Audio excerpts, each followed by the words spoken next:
जय श्री कृष्णा। कर्म से भाग्य भी बदला जा सकता है। भगवान श्री कृष्ण कहते हैं, अगर जानना चाहते हुए कर्म से भाग्य कैसे बदला जाता है तो पूरी वीडियो अंत तक अवश्य देखें। ऋषि नाम का रोज का नियम था कि वह नगर से दूर जंगलों में स्थित शिव मंदिर में भगवान शिव की पूजा में लीन रहते थे। कई वर्षों से यह उनका अखंड नियम था। इस जंगल में एक नास्तिक डाकू अस्त्रीय माल का भी डेरा था। अस्त्रीय माल के भय से आसपास के क्षेत्र में व्याप्त था। अस्त्रीय माल बड़ा नास्तिक था। वह मंदिरों में भी चोरी डाके से भी नहीं चूकता था। एक दिन अस्त्रीय माल की नज़र प्रगति ऋषि पर पड़ी। उसने सोचा, यह ऋषि जंगल में छुपे मंदिर में पूजा करता है।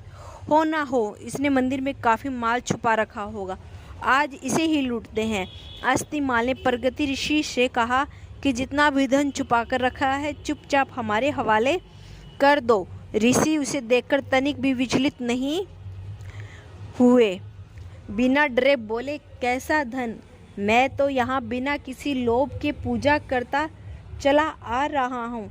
डाकू ने उनकी बात पर विश्वास नहीं हुआ। उसने क्रोध में ऋषि प्रकृति को जोर से धक्का मारा। ऋषि ठोकर खाकर शिवलिंग के पास जा गिरे और उनका सिर फट गया। रक्त की धारा फूट पड़ी। उसी बीच आश्चर्य यह हुआ कि ऋषि प्रकृति के गिरने के फलस्वरूप शिवालय की छत से सोने की कुछ मोरे अस्थियां अस्थिमल के सामने गिर रही। अस्थिमाल अट्टहास करते हुए बोला, तू ऋषि होकर झूठ बोलता है।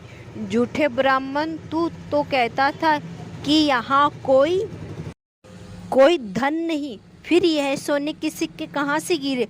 अगर तूने मुझे सारे धन का पता नहीं बताया तो मैं यही पटक पटक कर तेरे प्राण ले लूँगा।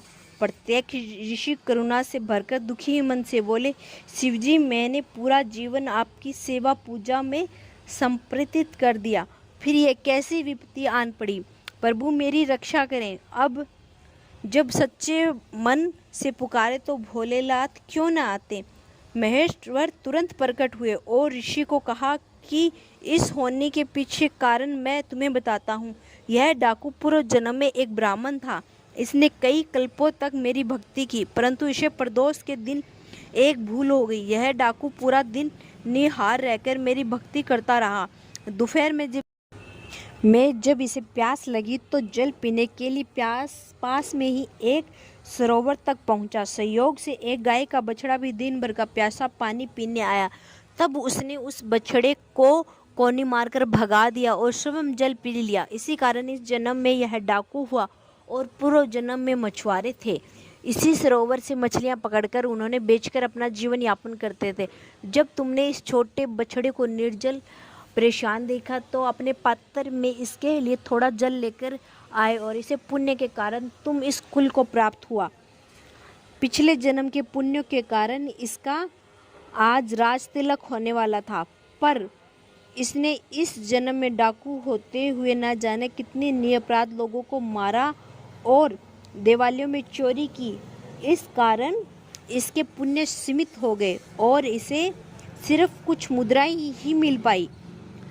तुमने पिछले जन्म में अनगिनत मत्स्यों को आखेट किया, जिसके कारण आज का दिन तुम्हारे मृत्यु के लिए तय था, परंतु इस जन्म में तुम्हारे संचित पुण्यों के कारण तुम्हें मृत्यु स्पर्श नहीं कर पाई और सिर्फ यह घाव देकर लौट गई।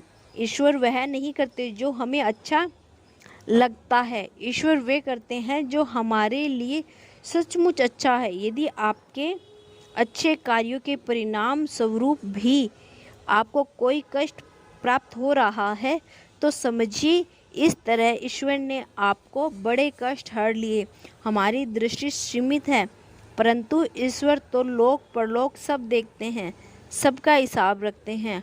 हमारा वर्तमान भूत भविष्य सभी को जोड़कर हमें वही प्रदान करते हैं जो हमारे लिए उचित है। ईश्वर की शरण में रहें। राधे राधे।